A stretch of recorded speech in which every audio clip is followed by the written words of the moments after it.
Hello, people. Welcome to my channel. Happy listening. Ponniyin Selvan, Fresh Floods, Kalki, translated by Pavitra Srinivasan. Chapter 9 Conversations by the Wayside. Much of Vandiyadevan's life had been spent in the arid lands north of the river Palaru. Swimming in a river, therefore, was a skill unknown to him. Once, stationed as a sentry on the banks of the Vadapennai, he had stepped into its swirling waters for a quick dip. Too late, he realized his mistake and ignorance in even attempting it. The wicked current grabbed hold and simply pulled him under. Vandiyadevan thrashed round and round, limbs paralyzed by the sheer force of the water. Fatigue settled over him like a stifling blanket. Just as he decided that he was done for and the Vadapennai was going to be his watery, unmarked grave, a sudden swirl caught him and practically threw him out. Vandiyadevan praised every deity he had ever heard of as he washed upon the shore in an exhausted heap and made a miraculous escape. Lying on his bed in a balcony of the Sambhuvarayar palace that night, he was conscious of the same helpless feeling, caught unawares in a crippling whirlpool. Except that this time it was not a river, at least not in the literal sense, but an enormous vicious royal conspiracy. Would he be able to escape this one's clutches the same way? What he had learned, eavesdropping on the meeting that night, almost overwhelmed him. It had only been a few years, after all, since the Chora Empire shook off endless onslaughts from external factors. For a while now, its people had been able to breathe easy, unafraid of invasions. Crown Prince Aditya Karikalar was responsible a good deal for this state of affairs, a soldier through and through, an expert in war strategies and almost a Chanakya when it came to battling enemies. He utilized Chora armies and resources to their fullest and released Tondai Mandalam completely from the shackles of Rettai Mandalam's King Krishna. That had taken care of foes from without. What though of the enemies who threatened the empire from within? Weren't they a great deal more dangerous? What would be the result of this battle that had erupted within Chora factions? Weren't the Samrajyam's own warriors, ministers, lords, and officials a part of this terrible conspiracy? The reputation, resources, and power that the Paruvetarayar brothers commanded. Was there anyone else, except perhaps the Maharaja, who could rival them? And what of the other kings and lords present? Each was powerful in his own right, lord of considerable territories and manpower, not to mention their fame in battle as well. Was this the first time they had gathered, or had there been other clandestine meetings with Madurantakar hiding away in closed palanquins? Paruvetarayar's marriage at such a late date had had its uses. Until that evening, not the lightest doubt had invaded Vandiyadevan's mind about the succession. Aditya Karikalar was the undisputed crown prince, the choice of both king and country. It had never occurred to him that there might be competition from other quarters. Like most citizens, he knew of Madurantakar, of course, and had heard tales of Kandaraditya's son immersing himself in worship and saintly pursuits. Not for an instant had he entertained the suspicion that Madurantakar might have had an actual claim on the throne, or that he might consider himself a contender for it. But, to quote someone in the meeting itself, what was right, as per the dictates of justice and fairness? Was Aditya Karikalar the lawful heir to the throne, or Madurantakar? The more Vandiyadevan mulled over it, the more did he feel that both claims had equal merit. If they did decide to contest each other's rights, who would win? And what would be his own position if it came down to a pitched battle? The dreams Vandiyadevan had cherished when he first set out from Kanchi, the castles in air he had built, hoping to ascend to a great position in the empire under the aegis of the crown prince. Why, at one point he had even nurtured hopes of winning back the Vana's ancient kingdom and restoring them to their former glory. And now the very branch he had chosen to clamber onto, a magnificent tree, seemed about to splinter. Vandiyadevan tossed and turned in his bed for a long time, plagued by doubts and conjectures. The fourth Jamam had arrived, and with it dawn, when he finally succumbed to sleep a second time. The result of all this was that he did not wake up early, not even when the sun's red-hot rays scorched him the next morning. It took Kandamaran's good-natured slap to bring him to awareness. Vandiyadevan jerked awake, startled out of his wits. "Slept well?" inquired the Kadambur prince after the usual practice of hosts. Then he volunteered, "I did come here late last night, but you were so immersed in your worship of Kumbhakarnan that I didn't have the heart to disturb your penance." He grinned. It took a great deal of forbearance for Vandiyadevan to clamp down the words that bubbled up his throat, but he did. "I remember lying down here after the Kuravai Kooth, but nothing else. Ah, it looks like almost a jamam has passed since daybreak. I must start at once. Kandamara, do instruct your men to saddle my horse." "Well, here's a good one." "What do you mean, you have to leave at once?" "There's no hurry. Stay a while, perhaps 10 days. "I'm afraid I can't, my friend. I have had news that my uncle is in a very bad way in Tanjavur. Apparently, he's on his deathbed." Vandiyadevan rattled off, perjuring his soul without a qualm. "I must set off at once if I ever hope to see him." "In that case, you must promise to stop here on your way back." "By all means. Now please let me take my leave." "Such haste!" "Do but settle down for a while until at least morning meal. I'd like to accompany you as far as the Kollidam." "But how can you, with so many important visitors vying for your attention?"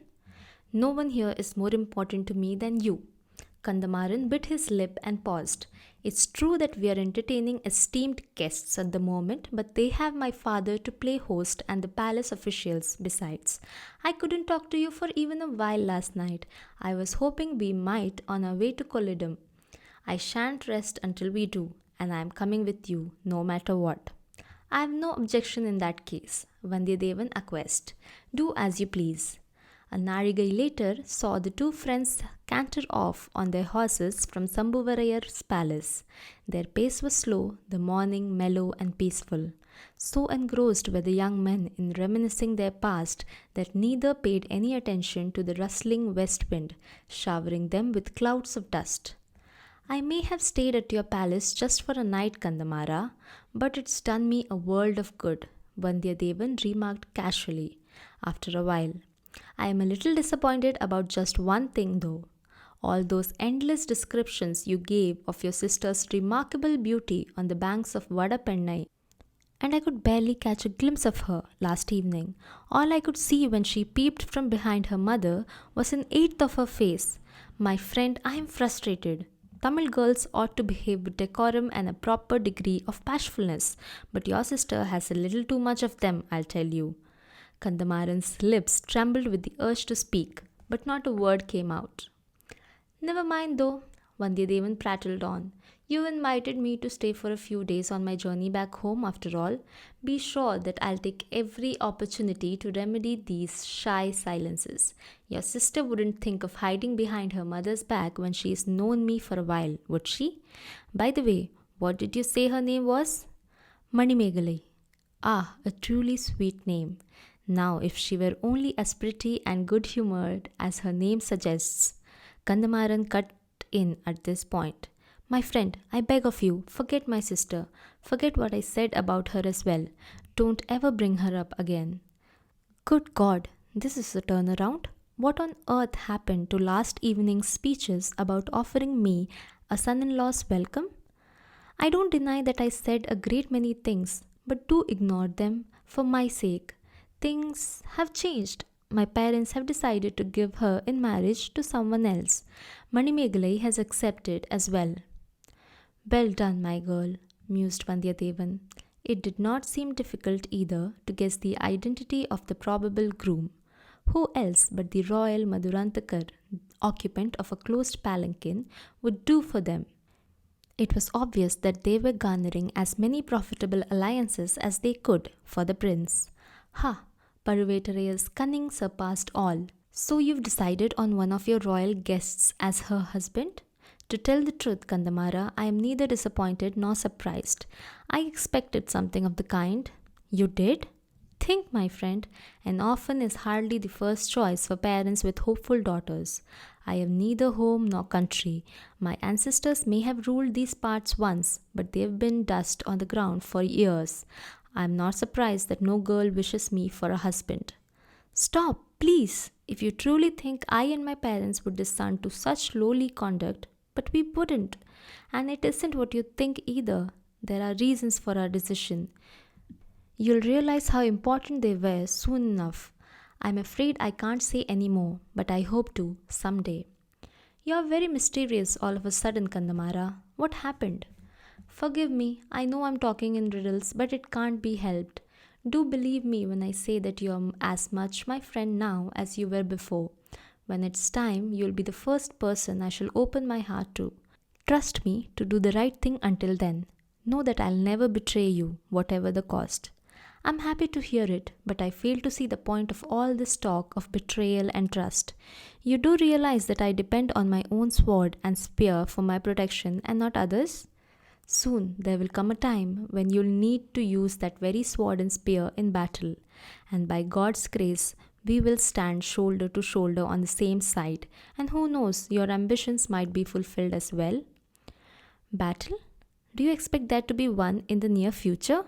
Or were you perhaps intending to join the war in Eram? Eram? Good God, you'd laugh to know the spectacle they are making of themselves there. Do you know that Chora forces require food and grains to be sent to them from here? Ridiculous is what I say. But that's not what I'm talking about. No, don't try to get anything more out of me. Stay patient. You'll know everything in due course. As you wish. You needn't tell me anything you don't want to, soothed Vandiyadevan. And there's the Kollidam at last. The river did indeed grow visible with every step. Within moments, the friends had arrived on its banks. The month of Adi had arrived in a truly auspicious fashion. The river almost broke upon land as water rushed by. So vast were the river's dimensions that trees on the other side looked like tiny bushes. Red-brown waters thundered past, swirling and dimpling, the currents causing deep whirlpools, frolicking on their eager way to join the sea in the east. Vandiyadevan stared at the sight, bewitched, listening to the floods trying to break the banks and deafening sound of crashing water. A boat bobbed alone in the ferry. 2 men stood in it as well, oars in their hands. They had a passenger already, and by the looks of it, he seemed to be a man steeped in Shiva worship. One of the boatmen craned his neck and peered at the newcomers. Master, would you be wishful of coming with us? Not I, just him, answered Kandamaran. Wait a moment. The friends descended from their steeds. Vandiyadevan clucked his tongue in dismay. Ah, what a fool I am. How will I get my horse into this boat? Unnecessary. Here are 2 men behind us. One will take your horse back to Kadambur. The other will accompany you in the boat and procure another one for you on the opposite bank. Such forethought, Kandamara. I am impressed. You're a friend indeed. You might have believed the Kollidam to be along the lines of smaller Palar or Pennai, perhaps. It probably didn't occur to you that you couldn't just walk your horse across. Indeed, I crave pardon for having underestimated your Chora country's magnificent rivers. Ha! Would you just look at these thundering waters? Why, it seems more an ocean. It was time for farewell. The friends embraced each other warmly. Vandiyadevan walked along the shore and climbed into the boat. One of Kandamaran's men did so as well. Everything appeared to be in readiness. The boatmen lowered their oars into the water. Abruptly, a voice called out to them from afar. Stop! Stop the boat! The men paused in their rowing. The one who had shouted approached the banks, running helter-skelter. Vandiyadevan recognized Alvarkadiyan the moment he set eyes on the heaving, gasping figure. It seemed his co-passenger had as well. Row! Row away at once! He yelled. I will not stay in this boat an instant if that Vaishnavite gets into it. Vandiyadevan, though, would not hear of it. Stay, if you please, there's plenty of space. We may as well take him along. His motives were not all altruistic. In truth, he wanted very much to pick Nambi's brain about last night's mysterious happenings.